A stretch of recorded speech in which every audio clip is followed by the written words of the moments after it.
Yes, Carol? Oh, he's already here? No, that's fine. You don't need to tell him to wait. Send him in. I've waited long enough for him already. Hi there. Please, take a seat.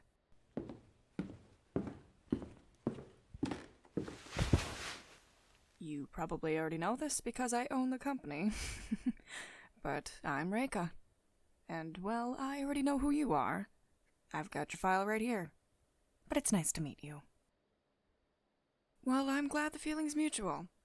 Now, do you have any idea why I, the CEO of a multi-billion-dollar company, has called a middle-of-the-pack employee from our design and development team to my office?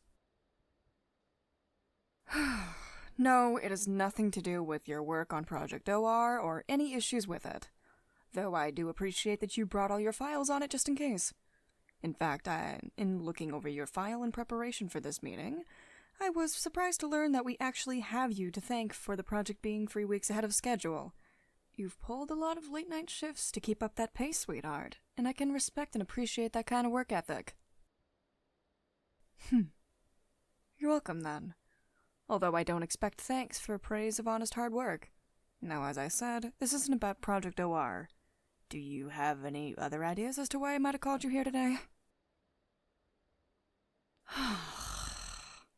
Yes. I know you don't have any disciplinary actions or any official write-ups, and no one has reported you for any kind of dispute. Certainly not anything that's important enough to have you talk to me about it, at any rate. Think back, honey, to about 6 months ago, when my company had just purchased the company you worked for at the time. Do you remember signing a new contract of employment after the merge? Okay, good. Did you actually read that contract, or did you just sign on the dotted line without even blinking an eye at it? Huh. You actually read it? Color me impressed, sweetheart. Nobody seems to actually look at their employment contracts with any kind of care nowadays. Tell me, when you looked at it, was there anything that stood out to you? Something that stuck in your mind as odd or important?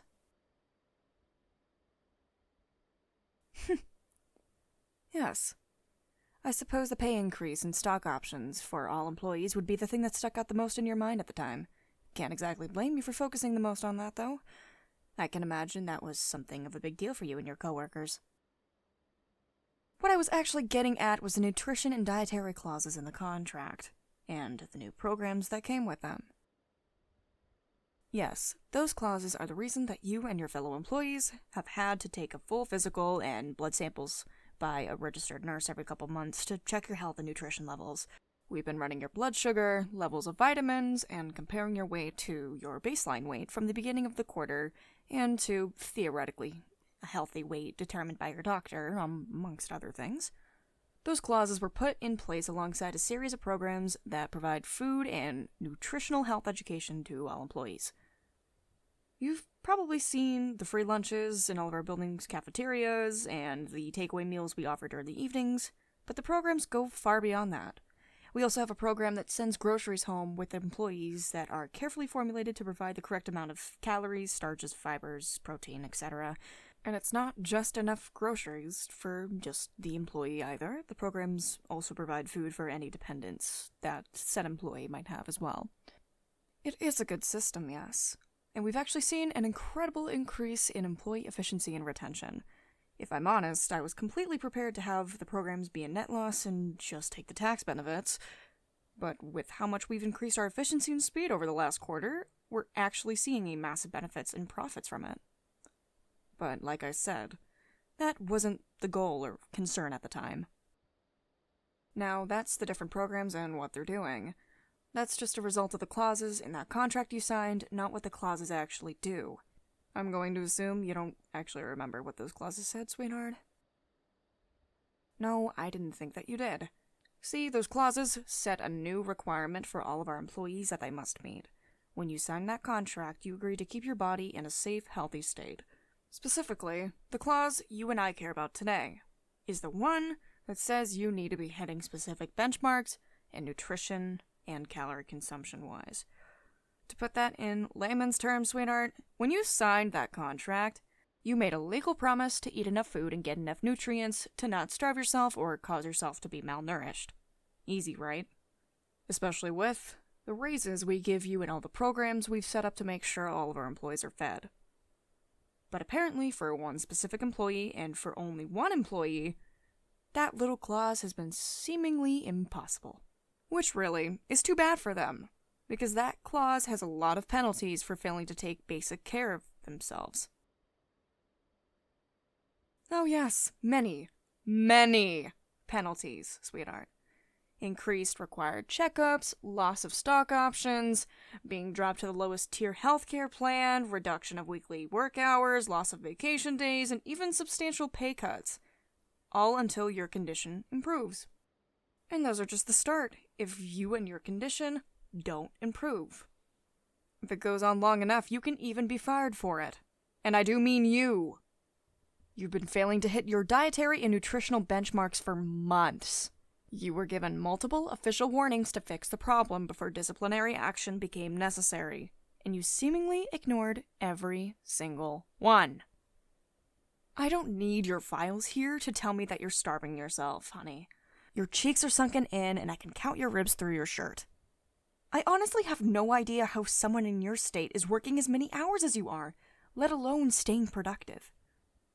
But I bet you aren't going to be able to keep it up much longer.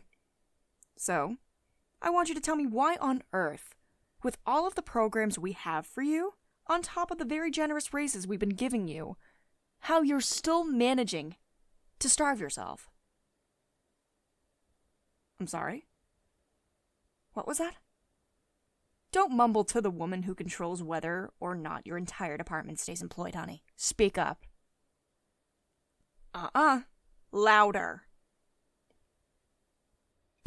I said louder. Really? That's your excuse? I'm a vampire, ma'am. You think I didn't already know that? You think every blood test and health exam we didn't take into account your very serious and life-affecting health condition? You think in our contracts, written by lawyers that charge thousands of dollars an hour, didn't take into account potential vampire employees when they drafted these contracts?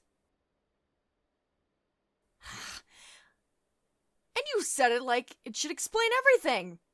Like just because you drink blood instead of eating food, that somehow you're exempt from our very, very simple, please don't starve yourself policy. It does not. There are specialty resources set aside for people with your condition, which I know you've been informed of. We might not be able to directly supply you with fresh deliveries of human blood, or keep it on tap at the cafeteria, but there absolutely is a program to match you with an able and willing coworker to be your source. Who, by the way, should be more than capable of providing enough blood to keep you healthy and well fed. But, for some reason, you have completely neglected to even attempt to sign up for... Stop. Stop right now. First off, don't you dare interrupt me again if you want any chance of keeping your job or ever getting any kind of work in this industry again. Understood? I said, is that understood? Good. Secondly, while I appreciate your attempt to explain to me how vampirism works and the long-term effects it has on someone you regularly drink from, your source, I don't need it. I already know. In fact, I have done extensive research into the effects of long-term feeding and, in general, the finer details of your condition in preparation for this meeting. I already know, for instance, that real vampires are not magical parasites like all those old, frankly offensive myths imply. I know it's a rare contagious condition that causes a form of albinism that takes after how albinism works in plants instead of mammals.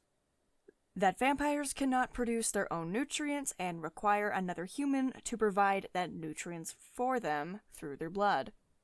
And I know that, like albino plants, vampires are not parasites, but symbiotes. And I know that long-term feeding from a single human, from your source, greatly increases their physical and mental health. That repeated exposure to the chemicals your fangs excrete causes you to rapidly regenerate lost blood, and gives a near supernatural increase in strength, speed, healing, specifically a rapid replacement of lost blood and durability. That being a vampire's source makes it possible for that vampire to survive by only feeding on you, and can almost make you, well, superhuman. Now, knowing this, I can understand how you might not enjoy the idea of feeding on a coworker who volunteered to be a source because of how transactional that seems. How it might feel like you're being used by that person for all these benefits, and that no matter what you want, you have to keep providing those to them or you'll starve. I certainly wouldn't want to be beholden to anyone in that way either. And I can understand how your pride and morals might chafe at ever feeding from anyone who just wants to use you and your condition for their own gain. But the correct response to those feelings isn't to starve yourself in protest. No amount of pride or comfort is worth your life and health. Nothing is. Especially when there are other options, or at least there are for most people. Most people have family and friends that aren't other vampires who will be willing to let you feed on them, at least temporarily. Or maybe, if they're really lucky, they have a partner or spouse who would be happy to help. But you aren't like most people, are you, sweetie? Your parents tossed you to the wolves the moment you contracted your condition. And the few friends you had shunned you nearly as quickly. Even your girlfriend dropped you like you were on fire. And the few friends you've made since then are all other vampires. You have no one who is able to help or willing to help you, do you, sweetheart? How do I know all of that about you? Sweetie, I'm a billionaire who founded her own tech company and built it from the ground up. I can find out anything I want to about anyone, either using my money or my information gathering businesses via every gadget and gizmo we produce. Legal or illegal, I always learn what I want to know. And I have enough money and power that no one is ever going to cause me any trouble over it. Now, let me get to the point of all of this. Why I bothered to bring you all the way up here to begin with. You've got two choices you can make today, sweetie. First option, you can continue the way you've been going. Keep starving yourself and slowly dying as you suffer pay cut after pay cut until you lose the only thing in your life that stayed consistent after your infection, the job that we both know you love. In which case, I can only imagine you'll eventually end up either going feral from lack of blood and get arrested trying to feed illegally in a raw, survival-fueled panic, or you'll starve to death. Not ideal on either front. Or you could take option 2. You make me your source and feed from me and only me from now on. If you choose this option, you will immediately be promoted to my personal research team with a pay raise, a new vacation day package, and all the other relevant benefits of the position. Which gives me a competent subordinate who I know is willing to work long hours and has a decently sharp mind, and keeps you closer to your food supply so you don't have to run the risk of ending back up where you are now. And before you immediately start throwing a fit about how you don't want me using you for all the benefits your bite can offer, use your head and actually think about it. I have enough money to hire hundreds, no, more like thousands of vampires who don't have your moral compunctions to feed on me so I could gain all the physical benefits. I don't need to go through all this trouble to coerce and cajole you into feeding on me just to attain your superhuman body. So you can feed on me guilt-free and stop starving yourself over principles. Those are your options, and you're going to pick one of them right now, right in front of me. And that will be that. Oh? What if you don't? Then I'll fire you right now instead of in a few months, sweetheart. I won't enjoy it, but I will. It's at will employment, honey. I can just fire you for just about anything if I feel like it. Oh? You want me to answer a question before you pick? Okay, I'll bite. Go ahead and ask, sweetie. You want to know why I'm even dealing with this? You think it's weird that, even if you are breaching the contract, that the CEO and owner would bother with someone so low on the totem pole herself? Well, you're right. It is weird. And normally, I honestly wouldn't care enough to handle this on my own. Or even care that much at all, really. But you, when it comes to you, nothing is normal for me. Why? I'll answer that question with this question. Can you tell me what this is? Yes, I know it's a napkin. I'm asking you if you recognize what's drawn on the napkin. Don't get snippy with me just because you're upset that someone finally cares enough to stop you from starving to death. It is a rough sketch of a CPU, yes. Specifically, the CPU design that was the first patent I ever filed, and would ultimately be the basis on which I built this company. At the time, it was 5 times faster than any other CPU on the market. I drew that sketch on my break while working full-time at a local cafe during grad school. I'd been sketching, then scraping it for months. Until one day, at work, everything just clicked together. And I took my measly 10-minute break early to sketch it down. And the rest, as they say, is history. Oh? That part in red ink over my black ink looks familiar to you? It should. You drew it, after all. I'm not surprised you don't really remember, sweetie. It was probably just a passing moment for you. Just another day as an undergrad, trying to stay afloat while double majoring in both computer science and engineering. I've always imagined that you'd stop in at the cafe just to get a cup of coffee to make it through the day after long hours of studying. Though I guess why you were there has never really mattered. Just that you were. You had been standing near my table, waiting for your order to be called. I remember I had been scribbling on at least 3 napkins, tossing each one aside when I realized it wasn't quite right. I guess that grabbed your attention, and at some point you walked over. I remember you stuttered a bit. You seemed so nervous to even be bothering me. But you told me it looked like I was missing just 3 things to get my design working. You must have thought it was a school assignment or something. You tried explaining it to me verbally, but I just wasn't getting it, so you pulled out this little red pen from your bag and you drew these little edits to my design. Just 3 edits. 3 tiny little edits. 3 changes that took my design from a good idea into a working, revolutionary product. All from 3 changes. It's the little things that are always the hardest to figure out, you know? And then, while I was staring at that napkin, not yet fully grasping the enormity of what you had done, I heard them call your name for your coffee, and you stuttered goodbye and ran off. I looked for you after that, all over campus and in town, but I could never find you. It was like the entire universe was conspiring to hide you from me. I actually delayed filing for my patent for almost 6 months because of that, you know. At first, I had just been looking for you because I was grateful, but eventually I realized that you might actually have a claim to anything I ever made by selling this thing. That you and I might technically have some kind of joint rights to the patent.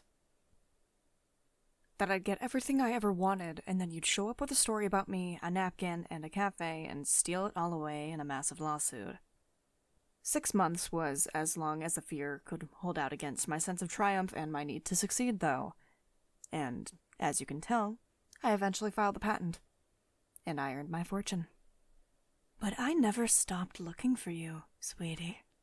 With every year that my company grew, the amount of resources I could devote to my search got bigger and bigger, and the number of people who would turn a blind eye to less legal means of finding you grew just as much. And eventually, years and years later, I did.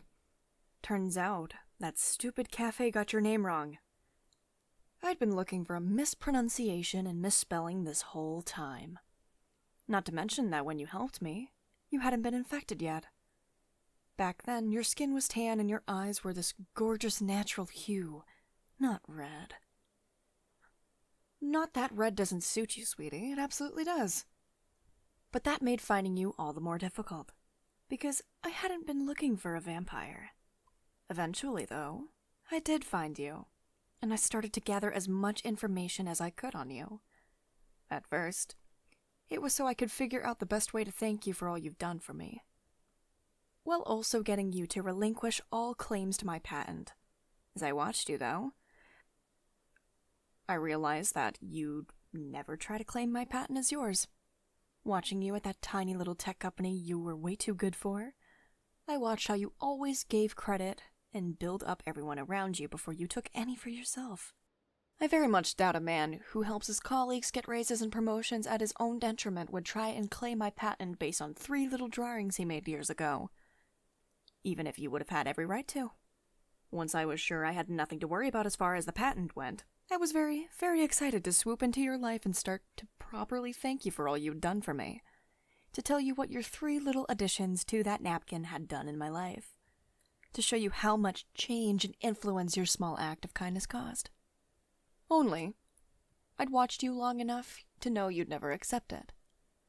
That if I showed up and tried to thank you and properly reward you for what you've done, you would deny me at every turn. My only solution then was to help you without ever letting you know that I helped. So, I bought the little tech company you worked for and gave your whole department a raise. Then I altered all of my employee contracts to give stock options to people in your pay bracket, which was not nearly as financially stressful on the company as you might think. Then, the last but not least, I had my lawyers write up some very special little clauses and help design some very unique programs to feed all the company's employees. But I had been watching you starve yourself day after day, week after week, for months.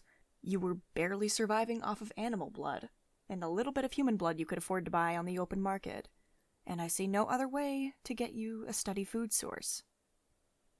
It's not like I could just arrange for you to naturally meet a source. Not in a way that was guaranteed to work out, at least. And I thought that would be that, you know? I thought I'd done as good as I possibly could while pulling the strings from the shadows, and I was ready to call all of that a success and move on to other things, content in the knowledge that I had saved my savior. But you just wouldn't stop starving yourself, and I had to watch every single day as you entered this building, worked long hours, longer than any other employee, and went home to a crappy apartment without any real sustenance in its cupboards. You were just a dozen floors below me every single day, and I was just supposed to do nothing? To watch someone I owed the existence of this very company to just waste away under my own watchful eye? No, I am in your debt. You gave me my life's dream. That's the kind of thing I can't ever fully repay. That means that from the moment I found you again, you became my responsibility. Mine to care for, mine to worry about, mine to protect from every single danger in this world, even if and when that danger is yourself. I hope that answers your questions about why I'm doing this, sweetheart. And that it helps make your choice easier. I hope you let me help you. I don't want to have to watch you die because you're stubborn, but I'll try to respect whatever decision you make. I understand if you need time to think about all this. We can be done now and you can come back next week to tell me what you... Huh? I'm sorry, can you say that? Can you say that again? Really? Sweetheart, are you sure? I mean, I was hoping you would let me help you, but I don't want you rushing into this if you... Huh. Well, alright then. That settles that, I suppose. I'll get the paperwork on your promotion and transfer to my personal team finished ASAP, and you should have your new assignment by tomorrow. Right after you sign this contract that actually makes Everything we discuss legally binding, of course. Excellent. Alright, I'll get started on the transfer form. Right after you get your butt over here and actually get some blood in your system, of course. And no arguments, yeah? You already signed a contract saying that you'd do exactly that. Just drink slowly and only until it feels uncomfortable, okay? That shouldn't take too long. Your body isn't ready to process a regular full meal yet right now. We'll have to slowly ease you back up to full-size portions. For now, I'll settle for knowing that you actually are feeding properly at all. Well, what are you waiting for? Let's begin fulfilling the first part of the contract, shall we?